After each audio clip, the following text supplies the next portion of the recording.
है Bermuda triangle, जो आज के दिन तक समुद्र का सबसे मिस्टीरियस हिस्सा माना जाता है। यह ट्रायंगल दुनिया के दूसरे सबसे बड़े ओशन यानी अटलांटिक ओशन के वेस्टर्न पार्ट में पाया जाता है, जहां पहुंचने के बाद शिप्स और प्लेन्स बिल्कुल एबनॉर्मल बिहेव करने लगते हैं और उनका कांटेक्ट अचानक अपने बेस स्टेशन के साथ टूट जाता है, जिसके बाद वो हमेशा हमेशा के लिए कहीं गायब हो जाते हैं। आज के दिन तक 150 से भी ज्यादा शिप्स और प्लेन्स समुद्र के इस मिस्टीरियस हिस्से में गायब हो चुके हैं, जिनके बारे में आज तक कोई नहीं जानता। इन गायब हो जाने वाले शिप्स और प्लेन्स में से सिर्फ चंद ऐसे थे जिनका मलबा समुद्र की गहराइयों में डीप सी एक्सप्लोरेशन के दौरान मिला था, जिनमें से एक SS एल्फारो भी थी। एल्फारो शिप 2015 में फ्लोरिडा से पोर्टो रिको के सफर के दौरान रेडार से अचानक गायब हुई थी, जिसके बाद इसका मलबा समुद्र की 4600 मीटर की गहराई से डिस्कवर किया गया था। इस शिप के साथ ऐसा क्या वाकया पेश आया था और इसमें मौजूद क्रू आखिर कहां गायब हो गया था?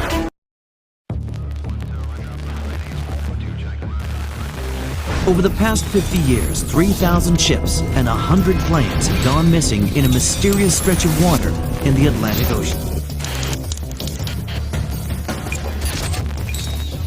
Known as the Devil's Triangle. Bermuda triangle United states में मौजूद फ्लोरिडा से लेकर पोर्टो रिको तक और फिर बरमूदा आइलैंड से लेकर वापस फ्लोरिडा तक के बनने वाले एरिया को कहा जाता है। ये बनने वाला एरिया क्योंकि एक ट्रायंगल शेप का है, इसी वजह से इसे बरमूदा ट्रायंगल कहा जाता है, जो तकरीबन 5 लाख स्क्वायर माइल्स यानी 8 लाख स्क्वायर किलोमीटर से भी ज्यादा के एरिया पर फैला हुआ है। बरमूदा ट्रायंगल को हिस्ट्री में कई अलग अलग नामों से पुकारा जाता था, कभी ग्रेवयार्ड ऑफ द अटलांटिक, कभी सी ऑफ डूम, तो कभी दी डेविल्स ट्रायंगल। लेकिन फिर 1964 में इसे दी बरमूदा ट्रायंगल का नाम दिया गया। बरमूदा ट्रायंगल की ये कहानी उस वक्त दुनिया के सामने आई जब 1945 में यूएस नेवी की फ्लाइट 19 के 5 टोरपीडो बॉम्बर एयरक्राफ्ट्स अपनी रूटीन ट्रेनिंग के दौरान अचानक रेडार से गायब हुए थे। इस फ्लाइट में 14 क्रू मेंबर्स मौजूद थे, जिन्हें ढूंढने के लिए कुछ टाइम बाद ही एक मैरिनर सर्च एयरक्राफ्ट भी उसी इलाके में भेजा गया था। इस एयरक्राफ्ट में रेस्क्यू टीम के 13 मेंबर्स मौजूद थे, लेकिन कुछ देर बाद ही ये एयरक्राफ्ट भी अचानक रेडार से गायब हो गया। इन 6 एयरक्राफ्ट और 27 लोगों के गायब हो जाने के बाद एक बहुत बड़ा सर्च ऑपरेशन कंडक्ट किया गया, लेकिन 96 घंटों की दिन रात की रिसर्च के बाद भी इन एयरक्राफ्ट और इनमें मौजूद क्रू का कुछ अता पता ना चल सका। अगर कुछ पता चला तो सिर्फ ये कि ये एयरक्राफ्ट समुद्र के जिस एरिया में मौजूद थे वो एरिया बरमूदा ट्रायंगल था। लेकिन हैरान कर देने वाली बात यह है कि बरमूदा ट्रायंगल की ये कहानी सिर्फ 1945 से ही शुरू नहीं हुई थी, बल्कि ये कहानी 500 साल से भी ज्यादा पुरानी है। ये बात है ईयर 1492 की, जब क्रिस्टोफर कोलंबस, जिन्हें अमेरिका जैसी कंट्री का डिस्कवरर माना जाता है, उनका कहना था कि जब वो न्यू वर्ल्ड की डिस्कवरी के दौरान समुद्र में फ्लोरिडा और पोर्टो रिको के रास्ते से गुजर रहे थे, तब उन्होंने आसमान में एक अजीब सी रोशनी को चमकते देखा था, जो चंद लम्हों बाद समुद्र के अंदर चली गई थी। और एक दिन इनका कंपास भी अचानक काम करना बंद कर गया था और बिल्कुल एबनॉर्मल बिहेव कर रहा था। ये वो दिन था जिसके बाद से बरमूदा ट्रायंगल की इस मिस्ट्री की शुरुआत हुई थी। ईयर 1918 में बरमूदा ट्रायंगल की हिस्ट्री का सबसे भयानक हादसा सामने आया था, जब यूएस नेवी की सबसे बड़ी ये शिप 4 मार्च 1918 के दिन यूनाइटेड स्टेट्स में मौजूद बाल्टीमोर शहर से ब्राजील के लिए रवाना हुई थी। इस शिप में 306 क्रू मेंबर्स मौजूद थे, जिनके अलावा इसमें 11,000 टन मैंगनीज भी था। सफर शुरू होने के कुछ टाइम बाद ये शिप अचानक बेस स्टेशन के रेडार से गायब हो गई थी। इस शिप से आने वाला आखिरी मैसेज ये था, मौसम बिल्कुल साफ है और सब कुछ ठीक चल रहा है। लेकिन इसके बाद इस शिप के बारे में कुछ अता पता ना चल सका। ये शिप आखिर कहाँ चली गई और इसके साथ ऐसा क्या वाकया पेश आया था, आज के दिन तक इस बारे में कोई नहीं जानता। लेकिन हैरान कर देने वाली बात यह थी, अगर उस दिन मौसम बिल्कुल साफ था तो फिर इस शिप के साथ आखिर क्या हुआ था? क्या समुद्र के इस खौफनाक इलाके में खतरनाक सी मॉन्स्टर्स रहते हैं या फिर यहाँ एलियंस मौजूद हैं? इसके अलावा ईयर 1881 में एलन ऑस्टिन नामी एक शिप जो कि बरमूदा ट्रायंगल के रास्ते लंदन से न्यूयॉर्क का सफर कर रही थी, उसे रास्ते में एक अननोन शिप नजर आई थी जो दिखने में बिल्कुल नॉर्मल लग रही थी। लेकिन यहाँ हैरान कर देने वाली बात यह थी कि इस शिप में एक भी इंसान मौजूद नहीं था,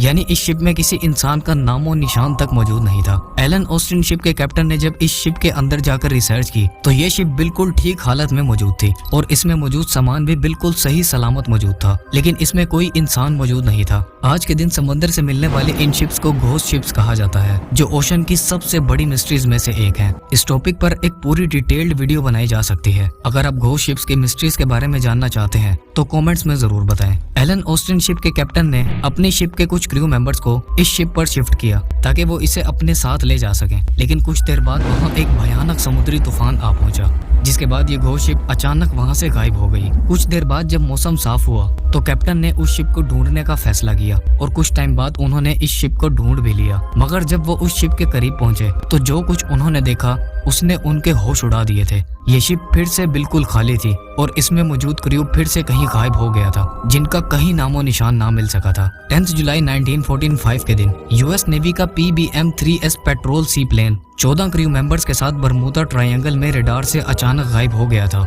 इस जहाज में मौजूद क्रू के साथ भी सेम वही वाकया पेश आया था। इनका कॉम्पस अचानक से काम करना छोड़ गया था, जिसके बाद ये बरमूदा ट्रायंगल में कहीं खो गए थे।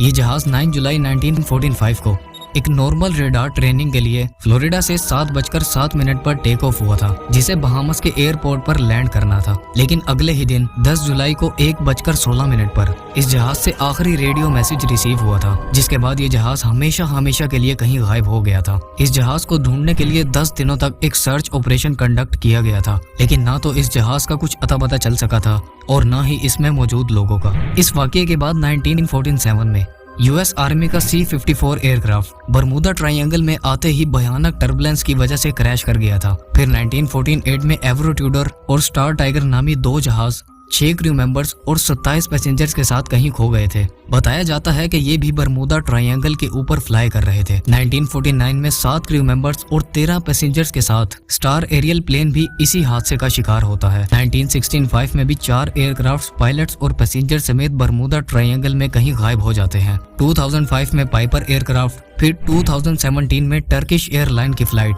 बरमूदा ट्रायंगल के हादसे का शिकार होती है, लेकिन खुशकिस्मती से ये अपनी जान बचाने में कामयाब हो जाती है। उसके बाद मई 2017 ही में मित्सुबिशी कंपनी का एक एयरक्राफ्ट भी बरमूदा ट्रायंगल में गुम हो जाता है, जिसके बाद उसे समुद्र की 24,000 फीट की गहराई से डिस्कवर किया जाता है। आखिर क्या है बरमूदा ट्रायंगल की हकीकत, जो ये किसी भी प्लेन या बड़ी से बड़ी शिप्स को भी नहीं छोड़ता। बरमूदा ट्रायंगल के बारे में कई लोगों का ख्याल है कि यहाँ समंदर के अंदर सी मॉन्स्टर्स रहते हैं और या फिर यहाँ पर एलियंस का बसेरा है, लेकिन ये सब सिर्फ एक झूठी कहानियां हैं। कई सालों तक रिसर्च करने के बाद साइंटिस्ट आखिर बरमूदा ट्रायंगल की मिस्ट्री को हल करने में कामयाब हो चुके हैं। सैटेलाइट्स की मदद लेकर रिसर्च करने के बाद ये बात सामने आई कि समंदर के इस हिस्से में हरिकेन्स जैसे भयानक तूफान बहुत ज्यादा मिकदार में आते हैं। दुनिया में सबसे ज्यादा हरिकेन्स चाइना में आते हैं, लेकिन दूसरे नंबर पर ये तूफान अमेरिका के शहर फ्लोरिडा में आते हैं और ये वही एरिया है जो बरमूदा ट्रायंगल में आता है। साइंटिस्ट के मुताबिक जब बरमूदा ट्रायंगल में ये तूफान आते हैं तो यहाँ समंदर के ऊपर हेक्सागोन पैटर्न्स के क्लाउड्स बनते हैं, जो तकरीबन 80 किलोमीटर तक बड़े होते हैं। इन क्लाउड्स के नीचे खतरनाक समुद्री हवाएं चलती हैं, जिनकी रफ्तार 250 किलोमीटर पर आवर से भी ज्यादा होती है। इसके अलावा समंदर के इस हिस्से में मीथेन हाइड्रेट्स की भी एक बड़ी तादाद पाई जाती है। साइंटिस्ट के मुताबिक पानी में मौजूद इन मीथेन हाइड्रेट्स में से जब बबल्स निकलते हैं तो वो पानी की डेंसिटी को कम कर देते हैं, जिसकी वजह से इनके ऊपर से गुजरने वाली बड़ी से बड़ी शिप ना चाहते हुए भी समंदर के अंदर डूब जाती हैं। इसके अलावा तीसरी रीजन ये भी बताई जाती है कि बरमूदा ट्रायंगल के एरिया से ट्रैफिक बहुत बड़ी तादाद में गुजरती है, जिसकी वजह से यहाँ हादसों के चांसेस भी बढ़ जाते हैं। उम्मीद है आप मस्त स्टूडियो की ये वीडियो भी लाइक और शेयर करोगे और चैनल को भी सब्सक्राइब करोगे। मिलते हैं अगली वीडियो में।